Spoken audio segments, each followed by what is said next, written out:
ભક્તિ માતાનો દેહોત્સર્ગ. આષાઢી સંવત 1848 કાર્તિક સુદ આઠમને ગુરુવારે રાત્રે ભક્તિ માતાના શરીરે મંદવાડ આવ્યો. ઘનશ્યામની એ ઈચ્છા હતી. પુત્ર રૂપે માતાને પોતે ઘણું સુખ આપ્યું હતું, પોતાના સંબંધનો લાભ આપ્યો હતો. હવે તેમને દિવ્ય ગતિ પમાડવાની પોતાની જ ઈચ્છા હતી. માતા પાસે રામપ્રતાપ, ઈચ્છારામ અને ઘનશ્યામ, ધર્મદેવ તથા સુવાસિની ભાભી, રામપ્રતાપના પુત્ર નંદરામ તથા અન્ય સંબંધીઓ બેઠા હતા. જ્વરની વિષમતા ઘણી હતી, પરંતુ ભક્તિ માતાની દ્રષ્ટિ અને ચિત્ત તો ઘનશ્યામના સ્વરૂપમાં જ જોડાઈ ગયા હતા.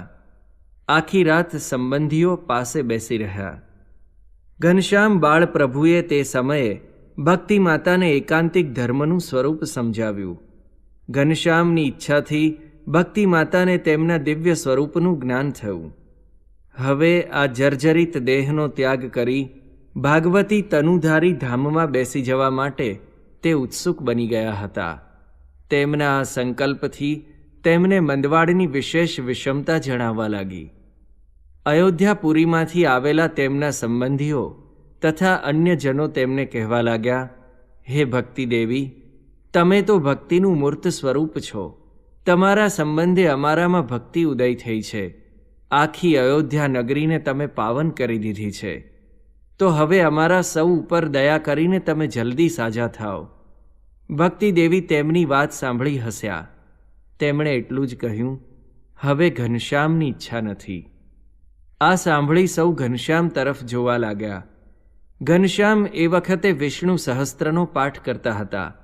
માતાજીની દ્રષ્ટિ ઘનશ્યામના સ્વરૂપમાં જ સ્થિર થઈ ગઈ હતી.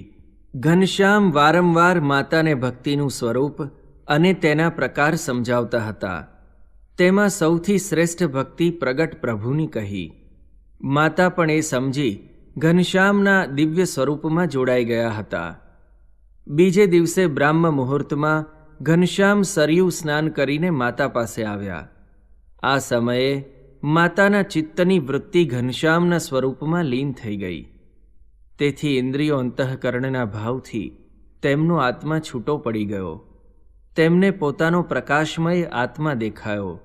તે આત્માની બ્રહ્મ સાથે એકતા થઈ ગઈ અને તે બ્રહ્મ તેજમાં માતાને વર્ણી સ્વરૂપે ઘનશ્યામના દર્શન થયા.